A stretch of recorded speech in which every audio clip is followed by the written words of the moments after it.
All right, so let's go ahead and take a look at our next match in round number 3. This is going to be Berkeley versus Funghi. Funghi? Well, he's a cool guy at parties. Berkeley is 30 years old. He has a master's of math from Oxford. Very impressive there. Won a trip to Hawaii playing a TCG, and his bedroom is packed full of books. His top 8 finishes include 2 Hex Clashes and a Hex Bash. So Berkeley definitely doing work in tournaments as well. Very, very competitive player, and that master's from Oxford. That's kind of nice. In math, the most pure of all sciences. It's actually a game we have here in the UK called Masters of Math, and they make it in Oxford. Fair enough. I see. Shows me / Berkeley, actually a UK player often watching streams. So opening hands are up and available here. We are looking at the Kagalichu mirror match. I was expecting to see more of this today after I'm going to continue to say dominating performance after last week's bash. I was chided a little bit by chat for saying that recently, but if half of the top 8 was Kagalichu, I'm going to say they did very well, even if they slipped in on tiebreakers. Kagalichu versus Kagalichu is going to come down to who finds the most valuable cards the quickest. A couple of value plays from things like Eternal Seeker and Rotten Rancor, and just the power of the Kagalichu charge at all. We see double lily pad on the bottom, and we see lily pad well and coins on the top with a couple of Crusaders. Whose hand do you prefer here, Paul? I think. Prefer Fungi Sand, I think. I tend to agree with that. I don't see a lot of early pressure coming out from Berkeley's hand here, who might choose to throw this back.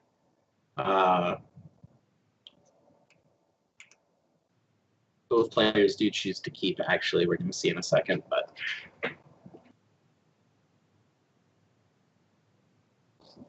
long time before we're going to see Yazakan or Eternal Seeker played. No easy ways to get those into the crypt. A couple of cool sleeves from these guys, though. The alternate animated art Hero Fall, as well as, I believe, the Guild Leader sleeves? Raid Leader sleeves? One of those, right?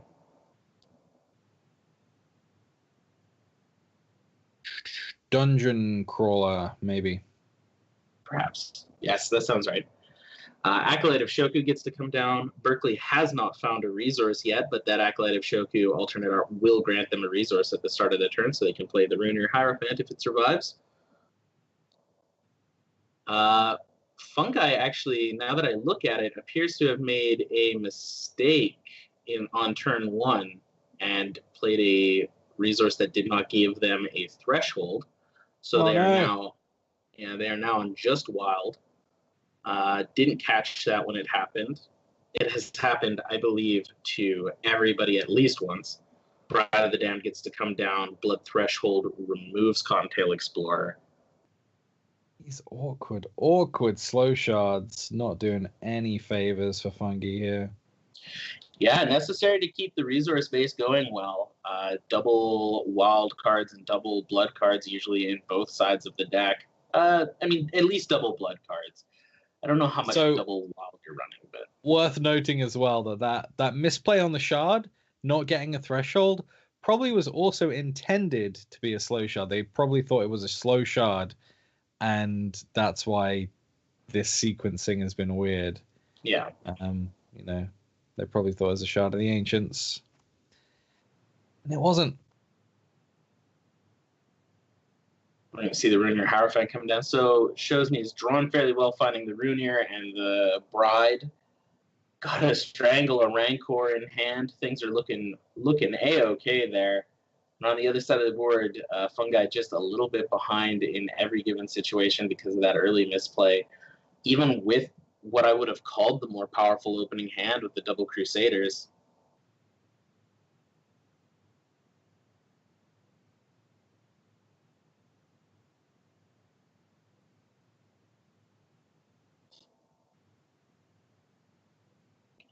Players thinking on what they're going to do.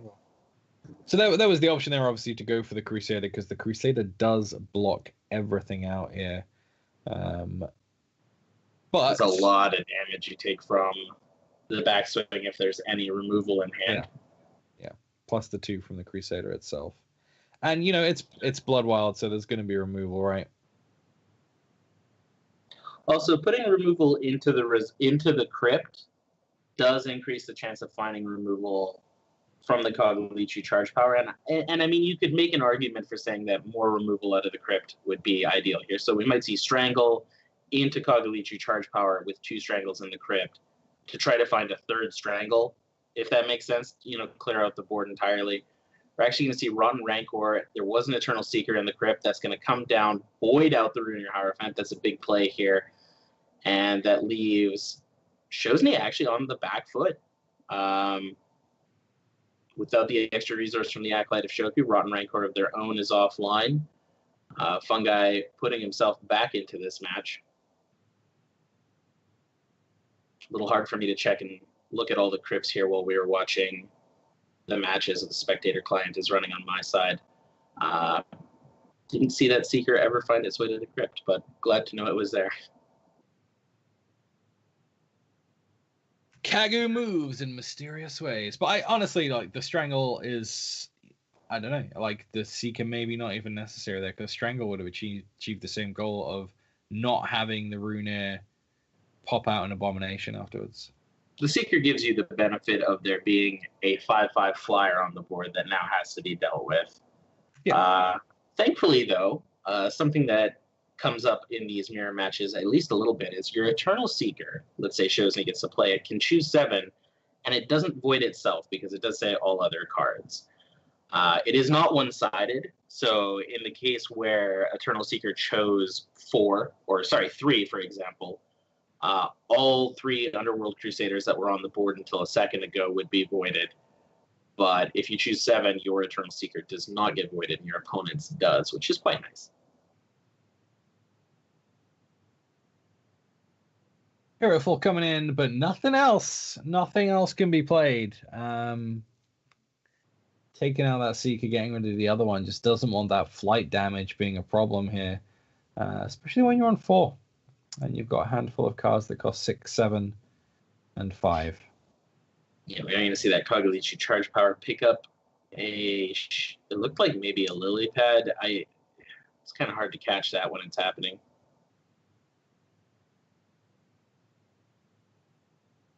Either way, both players with a lot of resources, Funghi with a lot of resources available to them, and Berkeley wishing they had a lot of resources available to them here. The slow resource, the Wild Ice, definitely included in almost every Kagalichi list, but it feels real bad to draw it here. I'm sure the Rancor wouldn't help too much. Strangle Exarch is okay, though. Yeah, for sure. Getting rid of the Hierophant, stopping the Hierophant from doing its Abomination thing is pretty sweet. Plus, it gives you Yazkan / Rockpaw next turn. So it's not over yet for Berkeley, but it's not looking great. We're going to see the Strangle hitting the Exarch. That'll clear the way for the board here. Another lily pad picked up. The lily pads can generate those battle hoppers to make the Runier bigger. Kagalichi charge power activated, finds 3 draws the Seeker. Yeah, that was a spicy piece of rice right there, coming back out of the crypt into the hand.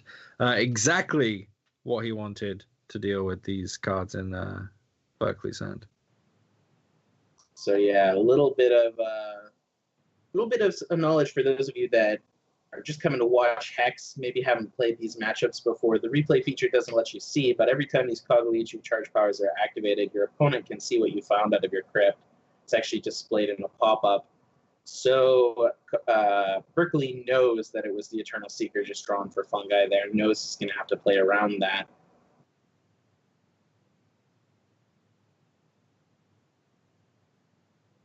Goes to the Rancor. Yeah, I mean, I think he has to here, right? Well, it's the only option he has available to him. He could choose to take 5, but loses to just about everything else here. Rancor will, at the very least, destroy one thing on the board, and it does get rid of the Crusader, which forces some draws, one of which is a Spiderling. Yeah, that was an actually pretty decent hit on that spider. It does actually change the game in a significant way. It's very hard to be upset. Both players on very low health totals in general here. We haven't seen a whole lot of Necropolis coins in these Kagalichu lists today. So the fear of a chain of Necro coins ending a game doesn't seem to be a thing. Bobby, as it can, scrounges up, destroys that spiderling.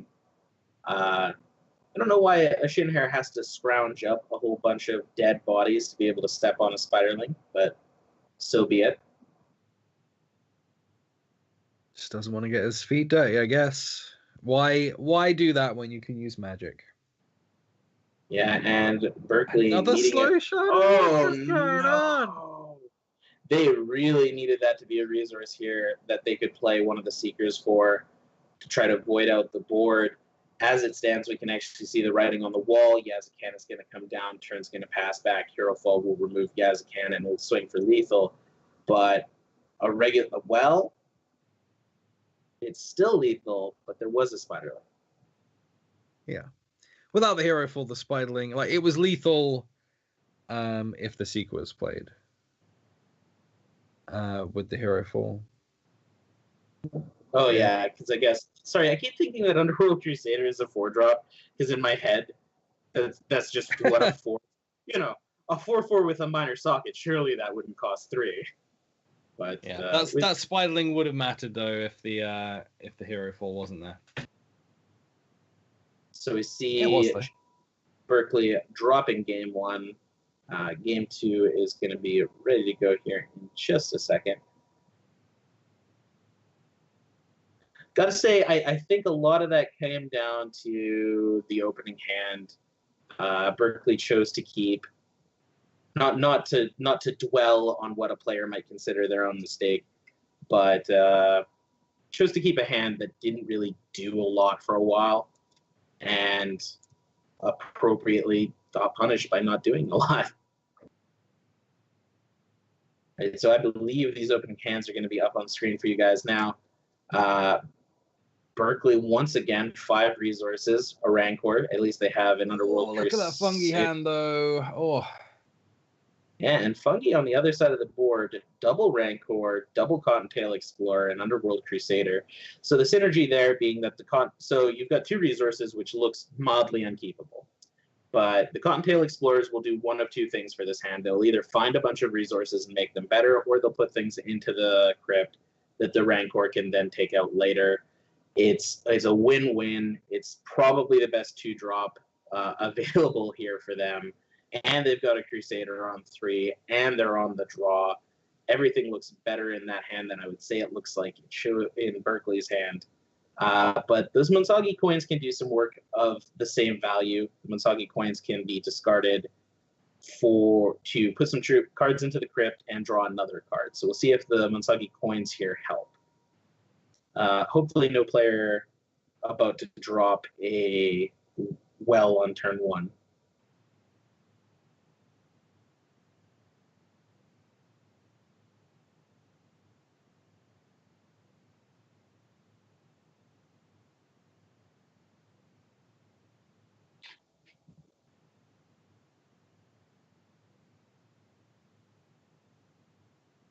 Cottontail Explorer. Going to put a Rotpaw Gang into the crypt, draw 2 resources, and we're actually going to see the Munsagi coins find a Culmination of Blood and one other card, but Berkeley at least going to be able to put a Crusader down on 3 here, which is much more game than they had on turn 3 last time around. I say, but I think they put down a Bride on turn 3, which was pretty good. Now, the Underworld Crusader here for Funghi has been repurposed. The socket is changed to speed, which they're not going to use here on the swing, but worth noting. And Berkeley going to be able to hero fall out the Underworld Crusaders there. Only getting 2 more into the void, so Funghi post reserves has gone down to 3 Underworld Crusaders, potentially to try to negate some of the damage from those hero falls. Now, with both players burying a ton of cards, that culmination of blood in Fungi's hand has gone down in cost considerably. It's probably ready to be played just about any second here. Yeah, it's down to 2 costs. You think that culmination's gonna seal things out real fast? I don't know, actually, because the hand is mostly resources, and there is already a Crusader on the board, so I mean, it's going to be good, but there is a chance to replenish that hand, and honestly, like, the cards lost other than the Rancor aren't that important. As Yeah. I think it's worth noting that I believe there was a way. No. The culmination still would have cost 1. I was gonna say I think there was a way to use Rancor to put 2 troops into the crypt to then have the culmination be free on the same turn. But you have to take a troop out of the crypt to do that. So culmination would have gone down to 1. Gargolith comes in. That's pretty good. Gargolith's a nice thing to have against the blood deck when blood decks like to single target things. The only thing really now that can deal with that is the Seeker, and that ain't a Seeker. Yeah. You get to draw 2 cards off of the Underworld Crusader's power, but does it really matter when those things come down to just be resources? The Acolyte of Shoku will be able to generate a bunch of Dreadlings here, which are both kind of okay at going wide and good at pumping up the Rainier Hierophant for as many turns as that Hierophant is going to stay on the board, which is not much. Well,